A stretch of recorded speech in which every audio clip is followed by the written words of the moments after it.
Hello world, it's Austin. Let's talk about being transgender and Christian.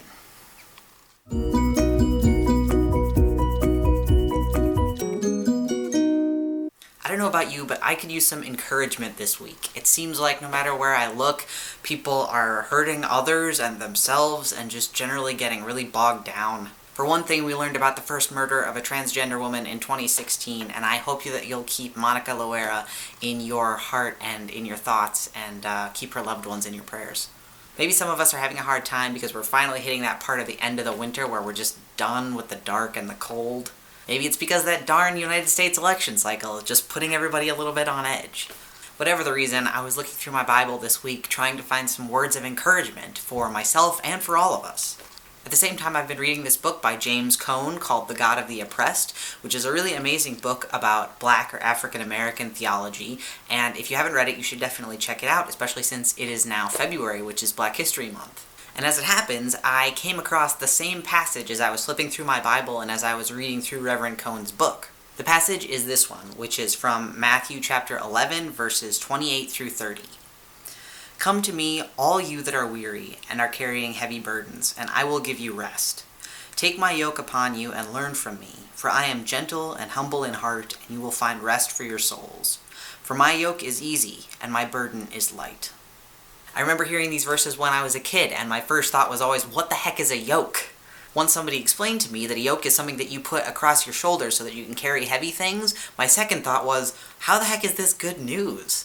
Jesus is basically asking us to carry a bunch of heavy stuff around, and why would we want to do that? The first verse sounds great, the bit about, finding rest, but then you're supposed to start holding heavy stuff. Reading these verses as an adult, I don't think that I fully grasped them as a kid, and I don't think that I really understood them until I read what Reverend Cone had to say. He pointed out that your feelings about these verses is basically dependent upon your position in society. For instance, a black person growing up during slavery here in the United States may have heard these verses and it would have sounded like freedom to them. Imagine that you could turn in the yoke of oppression and subhuman status that was forced on you at birth and get instead a light burden of freedom and love through Jesus. Of course that sounds like good news. But for those of us who weren't born under some sort of oppression, even though we may have plenty of problems and things that aren't great in our lives, we may feel like this is some extra burden that's being put on us that we weren't expecting. I can imagine looking at Jesus when he said this and thinking, I already have enough to do. I already have enough problems that I have to deal with without taking on a yoke. But that's exactly what Jesus is asking us to do here. These verses are good news for the oppressed, and if we hear them and hear bad news, then that means that we need to shift our perspective a little bit. Think about a group of 10 people going on a hike. 5 people have backpacks full of everything that the whole team needs, right? And 5 people have no backpacks at all, and they're all going on a 10-mile hike up a mountain. By the time they get to the top, all 10 people are exhausted. They're all hungry and thirsty and tired, and they want to sit down. But 5 of those people are undeniably more tired and thirsty, and they need more rest than the 5 people that don't have backpacks. If you could tell the 5 people with packs that they got to take half of their stuff out of their packs so they move forward with a half as heavy a load, that would be pretty great news for them. But if you told the 5 people without packs that they now had to take up that other half of the gear, there might be a little bit of complaining. But hopefully not, though, right? You would hope that all 10 people would realize that the gear that they need to carry should be spread out in a more just way, according to what each person can handle. And this is what we have to figure out as people that want to make the world a better place. As trans folks who want to stand up for each other, and as LGBTQ people and allies who want to see less pain and suffering in the world. I've been thinking this week about the rest I can find in God, about how Jesus calls me home to rest in God's Spirit when I'm feeling overwhelmed and depressed and sad.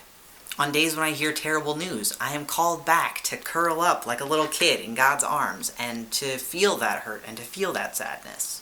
But then the next day or maybe the day after, when I'm starting to feel better, I take up my light yoke again and I try to help other people carry their burdens. I take up Jesus' yoke when I work for legislation to protect marginalized folks. I take up Jesus' yoke when I work to end racism and transphobia and homophobia and sexism and other forms of discrimination.